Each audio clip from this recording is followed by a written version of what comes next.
All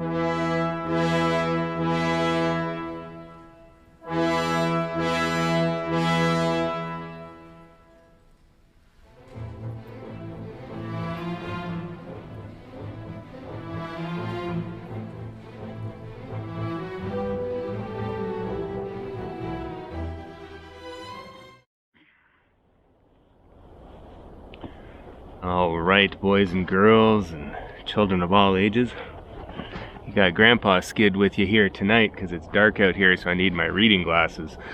On the other hand, temperature went right up to like -2, so right on. Without further ado, we'll dig right into the Rhylian Raven, Chapter 5. Dun, dun, dun, dun. Well, I'm waiting.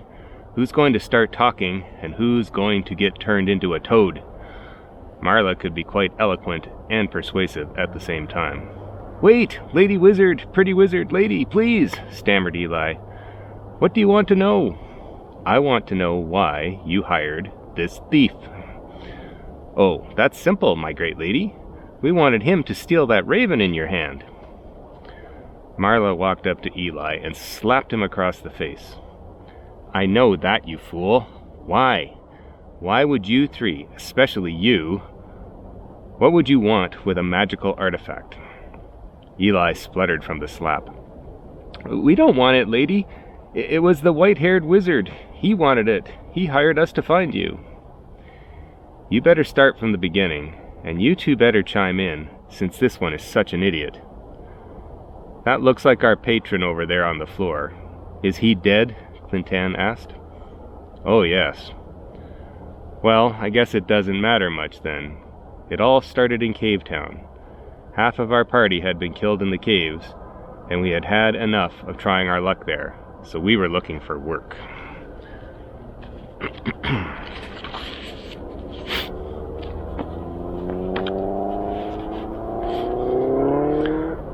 The three warriors sat in the lobby of Fudge's Den of Iniquity. One of them held a purse of coins that was noticeably light. "We don't have enough coin to even stay here. Maybe it's time to part ways," Clintan said to the other two. "Fine, just give me my share," Eli snarled. "Have the whole damn thing, it's only coppers now anyway." Clintan tossed him the purse. Eli snatched it and made to turn to go, but was stopped by Levan looking intently over his shoulder.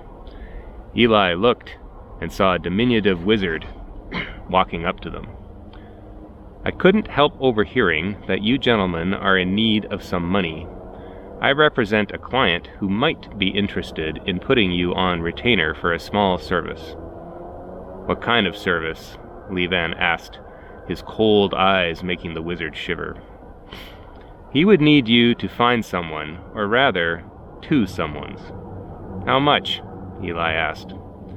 "If you are interested, please follow me to the local Mage Guild office. I can give you all the details there." Levan looked at Clintan, who shrugged back. Theirs had been an association of convenience, simply to try their luck in the caves. That had fallen flat, and now both were looking for better prospects. Money was money, though. "We'll come," Clintan said. "Excellent. Please follow me." It was a short walk to the Mage Guild. The wizard led them around the grounds to the back, where there was a small garden. He asked the three to be seated on a bench, then began a quiet incantation. "What about the job?" Eli asked, pulling on the wizard's robes. The wizard looked annoyed at the interruption. "Please, sir, allow me to finish my spell, then all will be clear." The wizard began again, and a short time later a blue mist began forming in front of the group.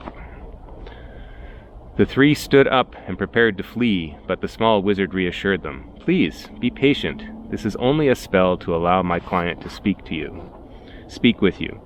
He is a great distance away." The three slowly sat down again, as the mist formed itself into the figure of a man. He had the appearance of a young wizard with shockingly white hair. "Are these the best you can find?" the white-haired figure asked the small wizard. "Yes, my lord, on short notice." "Very well," turning his attention to the three. I need you to track down 2 individuals for me. They are both wizards, but I doubt they'll be dressed or acting that way. My guess is that they are in hiding. They have something of mine and I want it back." "What thing?" Eli asked. "It's a small magical artifact, very dangerous to handle and worthless except to a powerful wizard who would surely kill you if you tried to sell it to him." The figure replied, "Understand?" "Yep, where do we start? Do you know where they've been recently?" Clintan inquired. "I know they were in the Ling Castle on top of the caves," said the figure, "and that was 2 days ago. I don't know where they've gone since." "That's going to be difficult," Levan said. "They could be anywhere and look like anyone." There are a pair, a woman and a man," the figure continued undeterred. "The woman is strikingly beautiful, which should make your job a little easier. I can show you what they look like." At this point, the mist dissolved and reformed into 2 figures. The woman was quite comely, as the wizard had suggested.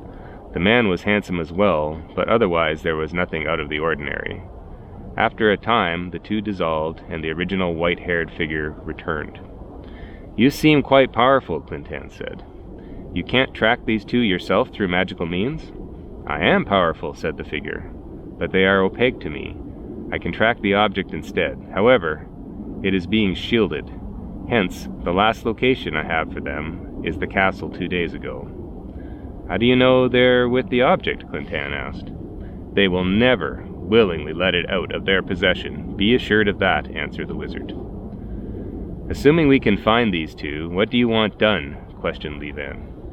"Claris," the figure indicated the small wizard, "will give you a talisman. When you have definitely located them, operate the talisman as Claris says, and I will be able to speak with you through it. Depending on circumstances, I'll decide what to do then." "I'm not killing any wizard," Eli stated bluntly. "I'm not asking you to, just find them." "How much are you offering for this? And keep in mind, this could take some time," Levan asked. 1,000 gold pieces each, and a 500 gold piece bonus each when you find them." At this, Eli whistled. Levan nodded his head, and Clintan scowled. "I take it you agree?" the wizard asked. "Yeah," said Eli. "I'm in," said Levan. Clintan paused for a moment, then asked, "How will we know if we've definitely found them? We know what they look like, but there are lots of travelers, especially around here. We could get it wrong." "I've enchanted the talisman to not only allow us to talk, but to also detect the object I seek. When you are within 50 yards or so, the talisman will begin to glow. I don't like leaving a lot to chance." Clintan nodded. "Okay, I'll do it. We'll need some money up front. Go to the bank of John Galt and draw what you need, up to 500 gold pieces. You'll get the remainder when the job is finished. The bank will issue you a voucher for the portion of the 500 you don't take now, which will be honored by any branch of the Bosconian Mercantile. This should suffice if you need to travel." "Thoughtful," Levan said. "But just how dangerous are these 2?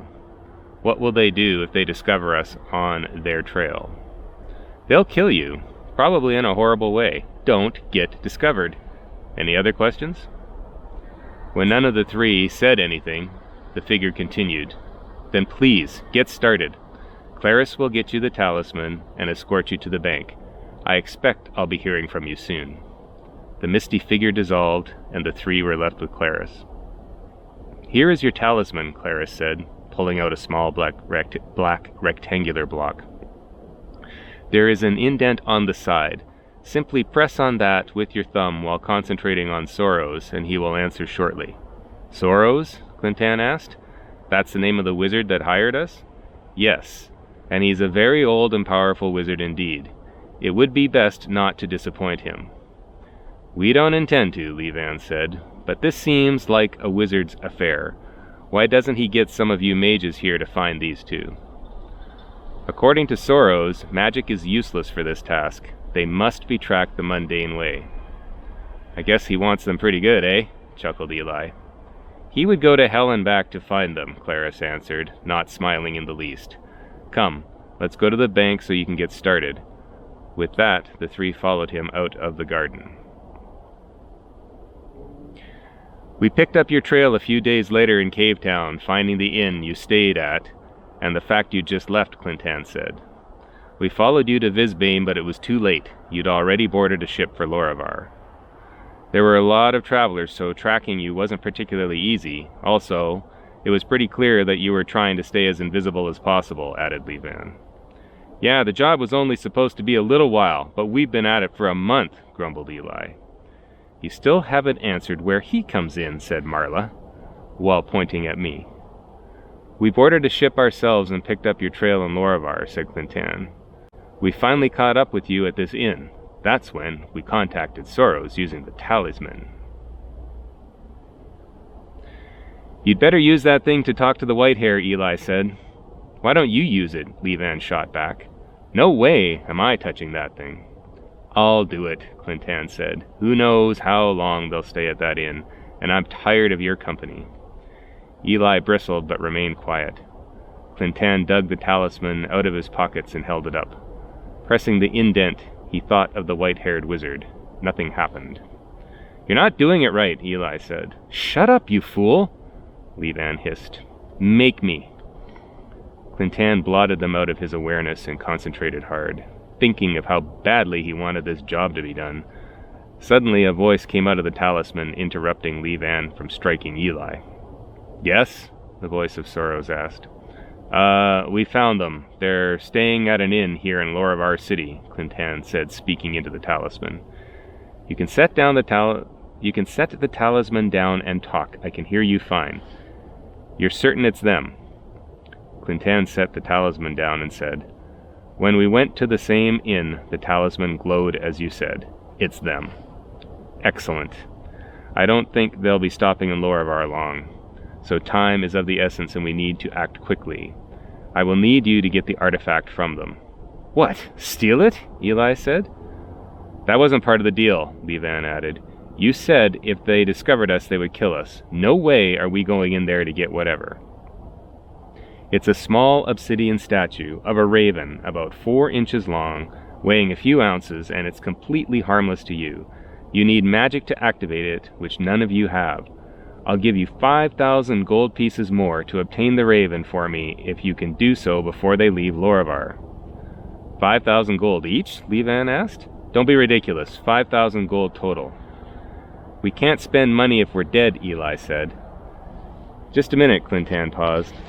For that kind of money, can't you get some of the local wizards to take care of this for you? Wouldn't magic work better against magic? For that matter, can't you do something about this directly? The voice was silent for a moment, then continued. None of the local wizards are powerful enough, and their magic would be detected from a long way off. What is required is mundane stealth. As for me, I can't do anything at a distance without some kind of anchor.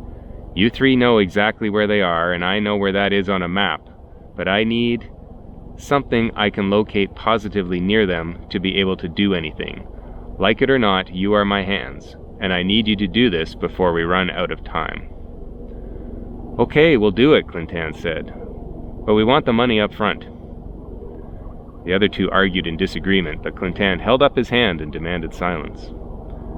Go to the local Bosconian mercantile. You'll be able to draw 2,500 gold pieces immediately. Let me know when you have the raven. Will do, said Clintan. There was no further reply. Are you insane? Levan asked. There's no percentage in dying. He didn't say how to get the raven. Just get the raven. Let's hire a thief to steal it. The other two paused and thought. Then one after the other they nodded. Perfect, Eli said. Good idea, Levan added. Then let's get to the mercantile for that money, and then the local Thieves Guild front.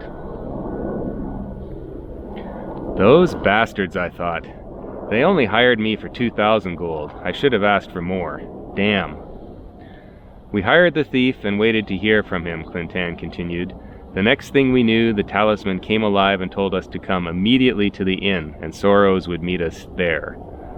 That was surprising, but we came figuring we'd be safe with him here. Apparently not. No, apparently not, Marla said. Damn, he must have tracked the raven when we took it out of the dimension safe, she mused. safe really did act as a shield. She looked up from her pondering and regarded the three warriors, and then myself. Those cold eyes had the look of death. Dun dun dun dun